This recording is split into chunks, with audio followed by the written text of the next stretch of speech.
സതീശന് എന്താ കൊമ്പുണ്ടോ? ഇല്ലല്ലോ.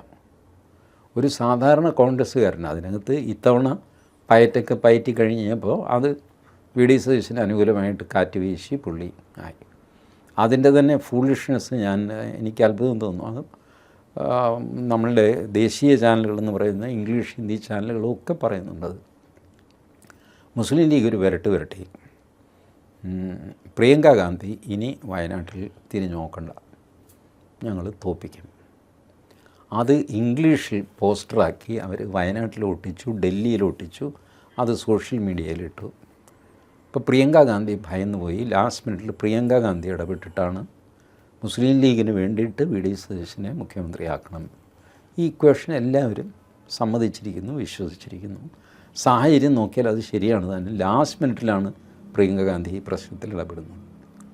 പക്ഷേ വായിച്ചത്ത് സത്യസന്ധമായിട്ട് ആലോചിച്ച് നോക്കുക, പ്രിയങ്ക ഗാന്ധിക്ക് ജയിക്കാൻ പറ്റിയ വേറെ ഒരു മണ്ഡലം കേരളത്തിലില്ലേ? തിരുവനന്തപുരത്ത് പുഷ്പം പോലെ ലോക്സഭാ സീറ്റ് ജയിച്ചുകൊണ്ട് പോകും പ്രിയങ്ക ഗാന്ധി. തിരുവനന്തപുരത്ത് ജയിക്കും. കൊല്ലം എനിക്ക് സംശയമാണ്. പത്തനംതിട്ട എനിക്ക് ഉറപ്പാണ് അവർ ജയിക്കും. ആലപ്പുഴ എനിക്ക് ഉറപ്പാണ് അവർ ജയിക്കും. കോട്ടയം അവർ ജയിക്കും. തൃശ്ശൂർ അവർ ജയിക്കും. 5 നിയോജകമണ്ഡലമായി. ഇനി ബാക്കിയുള്ളത് നോക്കിയാൽ മതി. ഈ പ്രിയങ്ക ഗാന്ധിക്ക് ജയിക്കാൻ കേരളത്തിൽ നിറയെ നിയോജകമണ്ഡലങ്ങളുണ്ട്. നമ്പർ 2, മുസ്ലിം ലീഗ് അവരെ തോൽപ്പിക്കുമെന്നുള്ള പേടി. മുസ്ലിം ലീഗ് വിചാരിച്ചാൽ പോലും അവരെ തോൽപ്പിക്കാൻ സാധ്യതയില്ല. മുസ്ലിങ്ങൾ പ്രിയങ്ക ഗാന്ധിക്കെതിരായിട്ട് കമ്മ്യൂണിസ്റ്റ് പാർട്ടിക്ക് വോട്ട് ചെയ്യാൻ പോകുന്നു. It is not going to happen. ആദ്യമായിട്ട് മുസ്ലിം ലീഗ് പരാജയത്തിൻ്റെ രുചി അറിയും. പാണക്കാട് നിന്നുള്ള ഫത്വ നടക്കുന്നില്ല എന്ന് മനസ്സിലാവും. അതാണ് ആ സ്ത്രീയുടെ റേഞ്ച്. ഈ പറഞ്ഞ രാഹുൽ ഗാന്ധിയുടെ കാര്യത്തിൽ ചിലപ്പോൾ ഇത് ശരിയായെന്ന് വരാം. രാഹുൽ ഗാന്ധി അത്രയ്ക്ക് അക്സെപ്റ്റബിൾ അല്ല ജനങ്ങളിലേക്ക്. ബട്ട് പ്രിയങ്ക ഗാന്ധിക്ക് അക്സെപ്റ്റൻസ് കൂടുതലാണ്. രാഹുൽ ഗാന്ധി ചേട്ടനായതുകൊണ്ടും പുള്ളിയുടെ പിടിവാശി കൊണ്ടും ഒക്കെ പുള്ളി കോൺഗ്രസ്സിലും നമ്പർ 1 ആയിട്ട് നിൽക്കുന്നു. കോൺഗ്രസ്സുകാർ പോലും കൂടുതൽ ഇഷ്ടപ്പെടുന്നത് പ്രിയങ്ക ഗാന്ധി. ആ പ്രിയങ്ക ഗാന്ധിയെ തോൽപ്പിക്കുമെന്ന് ഭയന്നിട്ട് അവരൊരു പക്ഷേ വിശ്വസിച്ച് കാണും.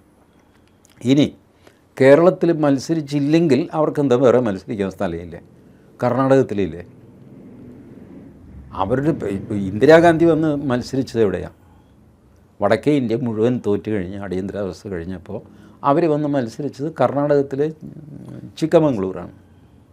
സോണിയാഗാന്ധി മത്സരിച്ചത് ബെല്ലാരിയാണ്. കർണാടകത്തിൽ കോൺഗ്രസിൻ്റെ സ്ട്രോങ് ഹോൾഡ്സ് ഉണ്ടെന്നേ ലോക്സഭയിൽ. അവർ ഒരു തവണ വയനാട് വന്നു പോയി എന്ന് വിചാരിച്ചിട്ട് വയനാടില്ലെങ്കിൽ അവർക്ക് ജീവിക്കാൻ പറ്റില്ല എന്നൊക്കെ. ഇതൊക്കെ ആരെ ഈ ബുദ്ധിയൊക്കെ ഇവരുടെ തലയിൽ പറഞ്ഞു കൊടുത്തത്?